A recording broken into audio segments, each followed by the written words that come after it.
So there's no way I could perform a shot like that without a proper release.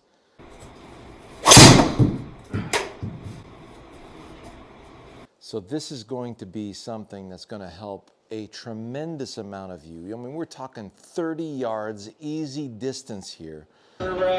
Kids are clean up, looking on the third stride. Top of the swag while he's walking back. Yeah, I wrote the book, but there's one. Do you see that? On the nightstand, one that says.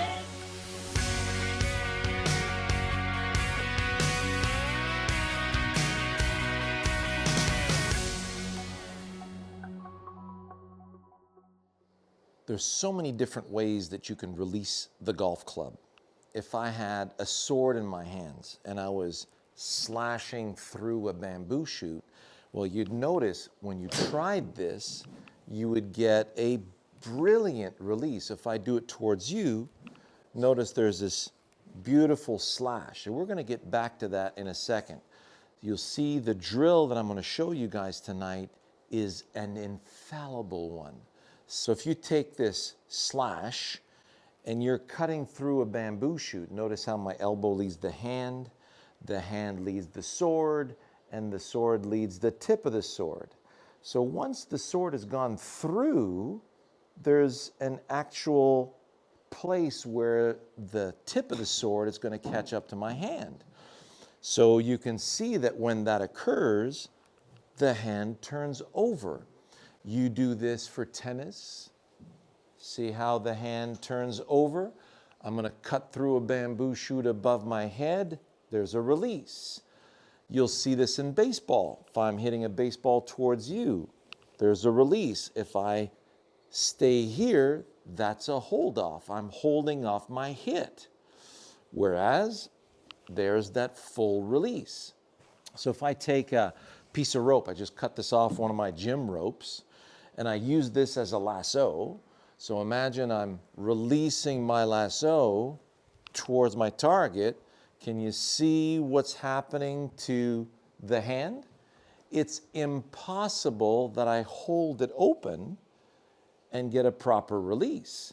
So this release, see how that occurs? I'm allowing it to pass my hand. So at one point it has to pass. If I'm playing baseball and I don't ever let the bat pass my hands, I'm really going to hurt myself. So here's the drill. You take your sword, you give it a couple of good slashes, and then you're going to put your lead hand on top of it, just resting. And then you're going to focus on slashing the sword the same way that you would normally do. See, if I'm over here, I'm just shaving bark down to the ground. If I'm over here, I'm cutting through my bamboo shoot.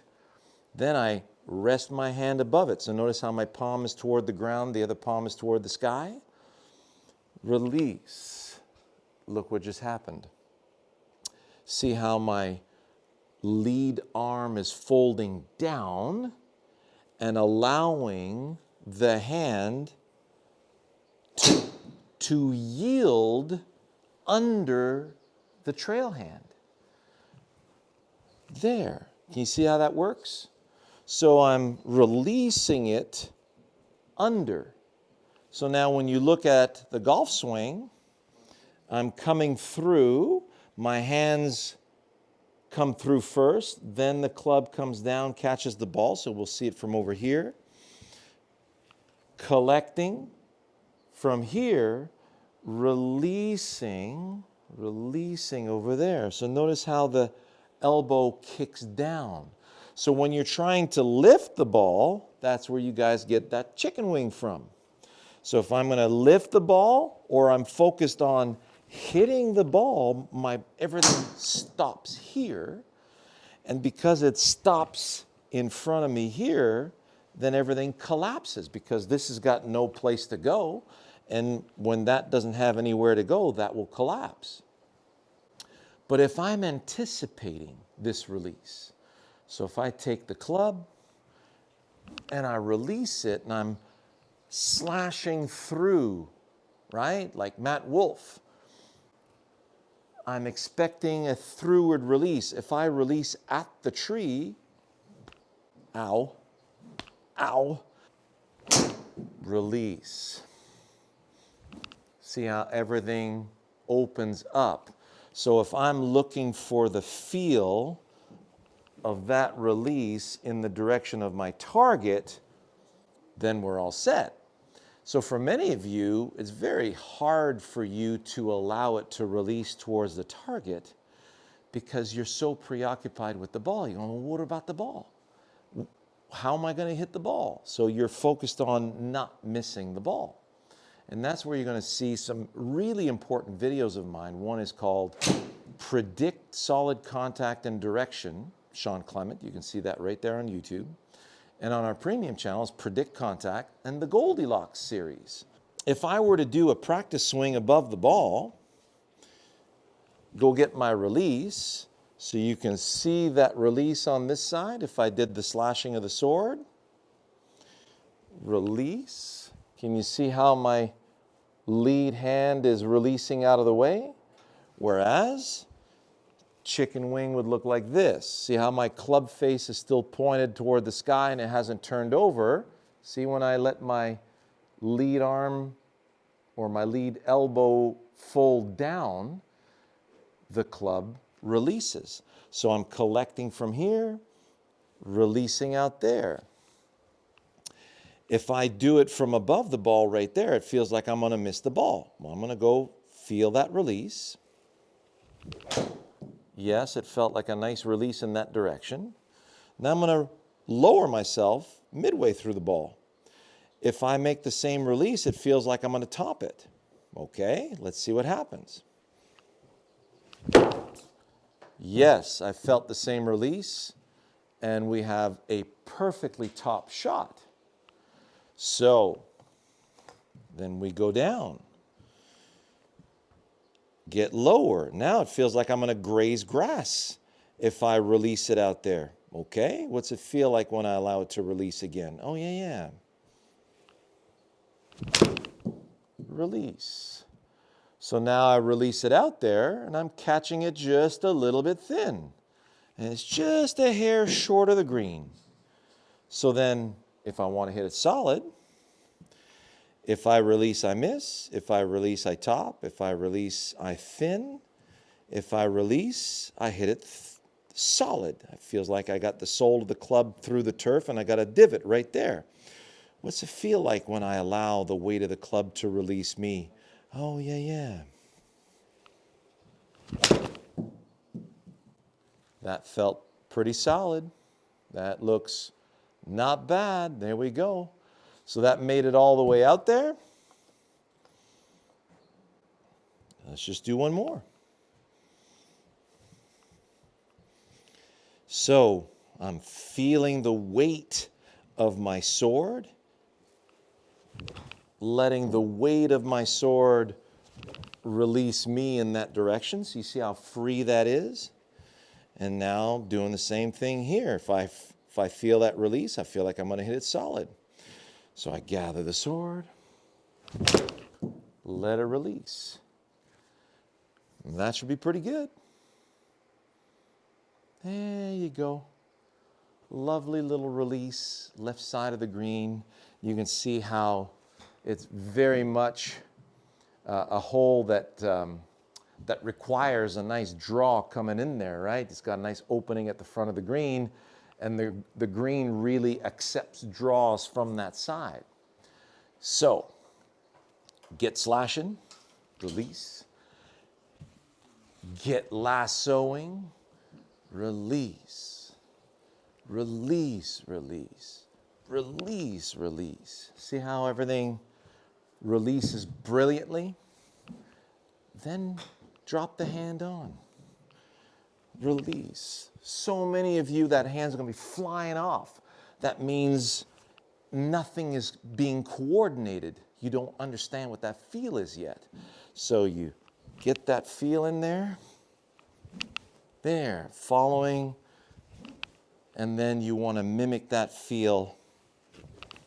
See how it snaps down and allows the trail hand to snap over in that direction. This is not a flip. This is a proper anatomically sound release.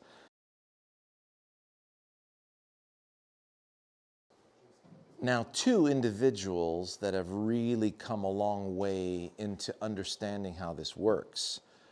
Moo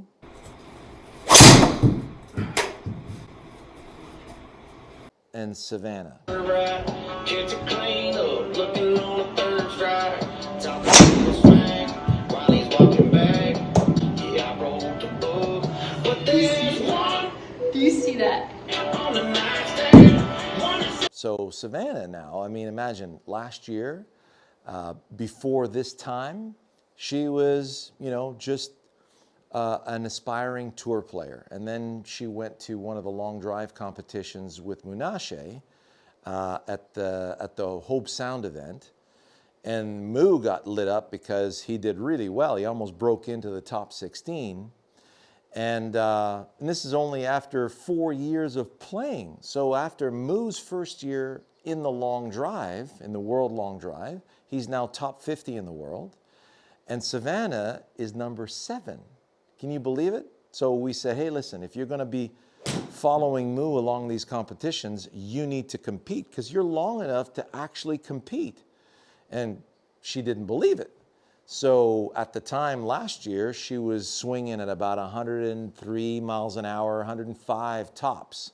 And she was getting some out there just a little over 300 yards. And she did some 309s and some 307s, and she had a good time. Last weekend, 337. Look at this drive, 337 yards.